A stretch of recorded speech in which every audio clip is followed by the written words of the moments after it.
Welcome back, guys. This is my video on Law 3. Yes, this should have been posted about a week ago, but I just felt a little bit burnt out, and that didn't stop me from continuously going to the gym, getting after it every single day. And I hope you guys are doing it too as well. But let's begin with Law 3 of the 48 Laws of Power by Robert Greene. Conceal your intentions. Keep people off balance and in the dark by never revealing the purpose behind your actions. If they have no clue what you are up to, they cannot prepare a defense. Guide them far enough down the wrong path, envelop them in enough smoke, and by the time they realize your intentions, it will be too late. Part 1. Use decoyed objects of desire and red herrings to throw people off the scent. If at any point in the deception you practice, people have the slightest suspicion as to your intentions, all is lost. Do not give them the chance to sense what you are up to. Throw them off the scent by dragging red herrings across the path. Use false sincerity, send ambiguous signals, set misleading objects of desire, unable to distinguish the genuine from the false. They cannot pick out your real goal. Transgression of the law. Over several weeks, Ninon de Lenclos, the most infamous courtesan of the 17th century France, listened patiently as the Marquis de Sévigné, I hope that's how you say it, explained his struggles in pursuing a beautiful but difficult young countess. Ninon was 62 at the time and more than experienced in matters of love. The Marquis was a lad of 22, handsome, dashing, but not hopelessly inexperienced in romance. At first, Ninon was amused to hear the Marquis will talk about his mistakes, but finally she had enough. Unable to bear the ineptitude in any realm, least of all in seducing a woman, she decided to take the young man under her wing. First, he had to understand that this was war, and that the beautiful countess was a citadel to which he had to lay siege as carefully as any general. Every step had to be planned, executed with the utmost attention to detail and nuance. Instructing the Marquis to start over, Ninon told him to approach the countess with a bit of distance, an air of nonchalance. The next time the two were alone together, she said, "He will confide in the countess as they would a friend but not a potential lover." This was to throw her off the scent. The countess was no longer to take his interest in her for granted. Perhaps he was only interested in friendship. Ninon planned ahead. Once the countess was confused, it would be time to make her jealous. At the next encounter at a major fete in Paris, I don't know why I said it like that, the Marquis would show up to the beautiful young woman at his side. This beautiful young woman had equally beautiful friends, so that wherever the countess would now see the Marquis,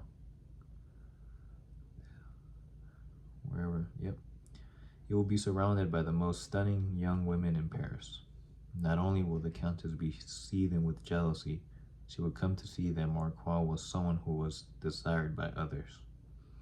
It was hard for Ninon to make the Marquis understand, but she patiently explained that a woman who is interested in a man wants to see that other women are interested in him too.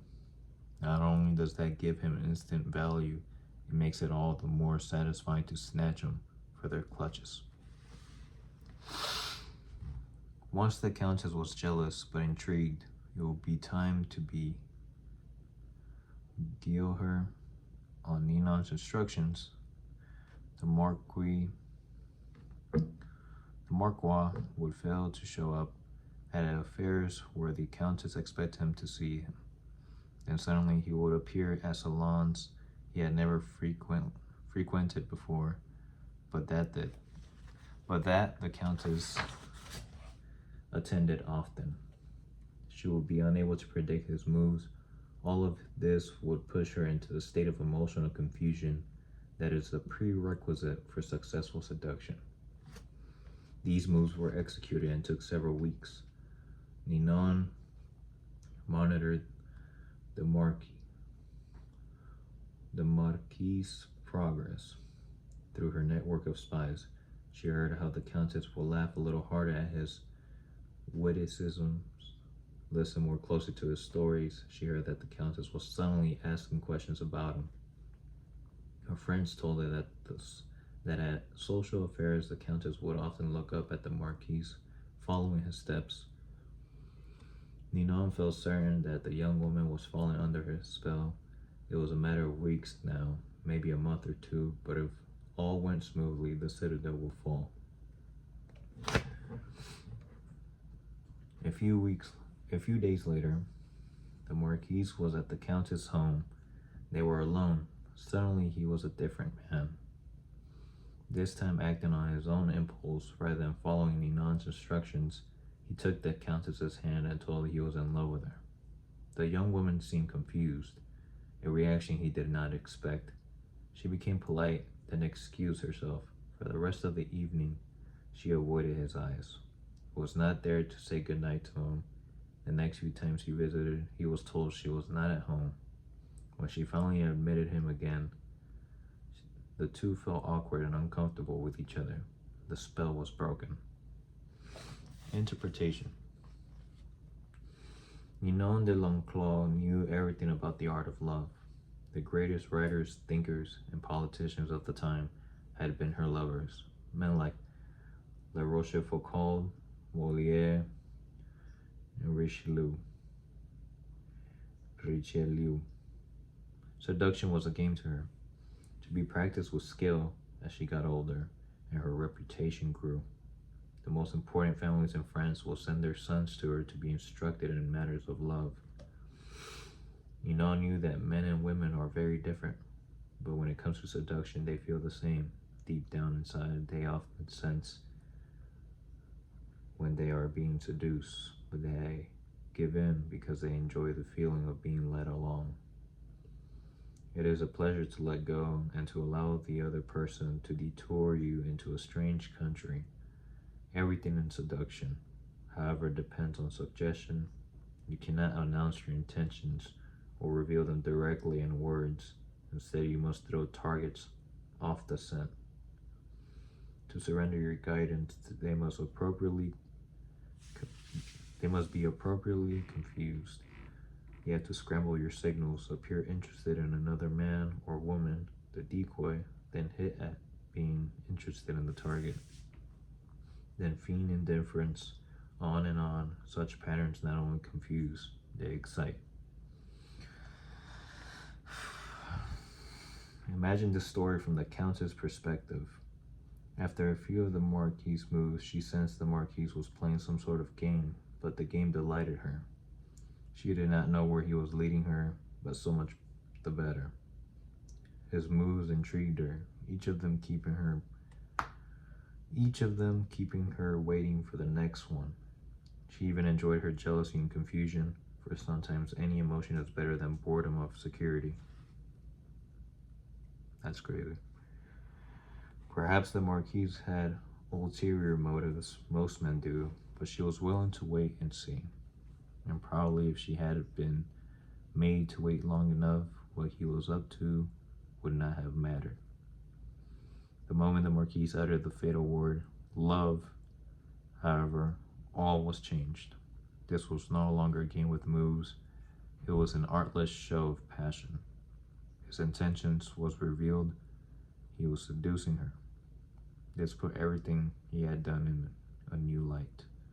All that before had been charming now seemed ugly and conniving. The Countess felt embarrassed and used, a door closed that would never be opened again. Do not be held to cheat, even though it is impossible to live today without being one. Let your greatest cunning lie in covering up what looks like cunning. Balthasar Gracian, 1601 through 1658. Observance of the law. In 1850, the young Otto von Bismarck, then a 35-year-old deputy in the Prussian parliament, was at a turning point in his career. The issues of the day were the unification of many states, including Prussia, into which Germany was then divided, and a war against Austria, the powerful neighbor to the south that hoped to keep the Germans weak and at odds, even threatening to intervene if they tried to unite. Prince William, next in line to the Prussia's king, was in favor of going to war, and the parliament rallied to the cause, prepared to back in any mobilization of troops. The only ones to oppose war were the present king, Frederick Williams IV, and his ministers, who preferred to appear the powerful Austrians. Throughout his career, Bismarck had been loyal, even passionate supporter of Prussian might and power. He dreamed of German unification, of going to war against Austria and humiliating the country that for so long had kept Germany divided. A former soldier, he saw warfare as a glorious business. This, after all, was the man who years later would say, the great questions of the time will be decided not by speeches and resolutions, but by iron and blood. Passionate patriot and lover of military glory, Bismarck nevertheless gave a speech in Parliament at the height of the war fever that astonished all who heard it. Woe unto the statesman, he said, who makes war without a reason that will still be valid when the war is over. After the war, you will all look differently at these questions. Will you then have the courage to turn to the peasant contemplating the ashes of his farm, to the man who has been crippled, to the father who has lost his children? Not only did Bismarck go on to talk of badness of this war, but strangest of all, he praised Austria and defended her actions. This went against everything he had stood for. The consequences were immediate. Bismarck was against the war. What could this possibly mean? Other deputies were confused, and several of them changed their votes. Eventually, the king and his ministers won out, and the war was averted. A few weeks after Bismarck's infamous speech, the king, grateful that he had spoken for peace, made him a cabinet minister. A few years later, he became the Prussian premier. In this role, he eventually led his country and the peace-loving king into a war against Austria, crushing the former empire and establishing a mighty German state with Prussia at its head. Interpretation. At the time of his speech in 1850, Bismarck made several calculations. First, he sensed that the Prussian military, which had not kept pace with other European armies, was unready for war, that Austria, in fact, might very well win, a disastrous result for the future. Second, if the war were lost and Bismarck had supported it, his career would have greatly jeopardized. The king and his conservative ministers wanted peace. Bismarck wanted power. The answer was to throw people off the scent by supporting a cause he detested, saying things he would laugh at if said by another. A whole country was fooled. It was because of Bismarck's speech that the king made him a minister, a position from which he quickly rose to the prime minister, attaining the power to strengthen the Prussian military and accomplish what he had wanted all along, the humiliation of Austria and the unification of Germany under Prussia's leadership. Bismarck was certainly one of the cleverest statesmen who ever lived, a master of strategy and deception. No one suspected what he was up to in the case. Had he had announced his real intentions, arguing that it was better to wait now and fight later, he would not have won the argument, since most Prussians wanted war at the moment and mistakenly believed that their army was superior to the Austrians. Had he played up to the king asking him to be made a minister in exchange for supporting peace, he would not have succeeded either. The king would have distrusted his ambition and doubted his sincerity by being completely insincere and sending misleading signals. However, he deceived everyone, concealed his purpose, and attained everything he wanted. Such is the power of hiding your intentions. Keys to power. Most people are open books. They say what they feel, blur out their opinions at every opportunity, and constantly reveal their plans and intentions. They do this for several reasons. First, it is easy and natural to always want to talk about one's feelings and plans for the future.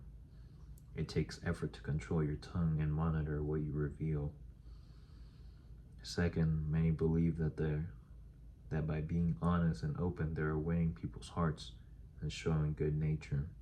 They are greatly deluded. Honesty is actually a blunt instrument which bloodies more than it cuts. Your honesty is likely to offend people. It is much more prudent to tailor your words, telling people what they want to hear rather than the coarse and ugly truth of what you feel or think. More important, by being unabashedly open, you can make yourself predictable and familiar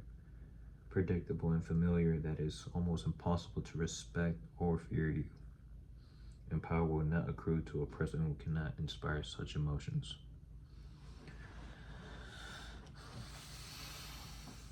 If you yearn for power quickly, lay honesty aside. Train yourself in the art of concealing your intentions. Master the art and you will always have the upper hand. Basic to any ability to conceal one's intentions is a simple truth about human nature. Our first instinct is to always trust appearances. We cannot go around doubting the reality of what we see and hear. Constantly imagining that appearances conceal something else would exhaust and terrify us. This fact makes it relatively easy to conceal one's intentions. Simply dangle an object you seem to desire, a goal you seem to aim for, in front of people's eyes that will take the appearance for reality. Once their eyes focus on the decoy, they will fail to notice what you are really up to. In seduction, set up conflicting signals such as desire and indifference. And you not only throw them off the scent, you inflame their desire to possess you. A tactic that is often effective in setting up a red herring is to appear to support an idea or cause that is actually contrary to your own sentiments. Bismarck used this to great effect in his speech in 1850. Most people will believe you have experienced a change of heart, since it is so unusual to play so lightly with something as emotional as one's opinions and values. The same applies for any decoyed object of desire. Seem to want something in which you are actually not at all interested, and your enemies will be thrown off the scent, making all kinds of errors in their calculations. During the War of the Spanish Succession in 1711, the Duke of Marlborough, head of the English army, wanted to destroy a key French fort because it protected a vital thoroughfare into France. Yet he knew that if he destroyed it, the French would realize what he wanted. To advance down the road instead, then he merely captured the fort, garrisoned it with some of his troops, making it appear as if he wanted it for some purpose of his own. The French attacked the fort and the Duke let them recapture it.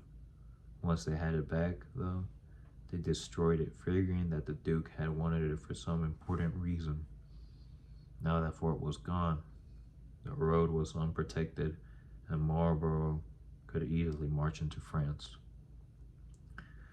Use this tactic in the following manner.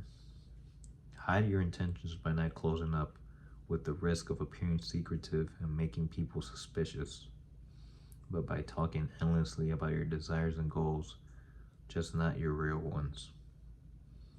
You will kill 3 birds with 1 stone. You appear friendly, open, and trusting. You conceal your intentions and you send your rivals on time-consuming wild goose chases. Another powerful tool in throwing people off the scent is false sincerity. People easily mistake sincerity for honesty. Remember, their first instinct is to trust appearances, since they value honesty and want to believe in the honesty of those around them. They will rarely doubt you or see through your act, seeming to believe what you say gives your words great weight. This is how Iago deceived and destroyed Othello. Given the depth of his emotions, the apparent sincerity of his concerns about Desdemona's supposed infidelity, how could Othello distrust him? This is also how the great con artist Yellow-Kidded Whale pulled the wool over Sucker's eyes, seeming to believe so deeply in the decoyed object he was dangling.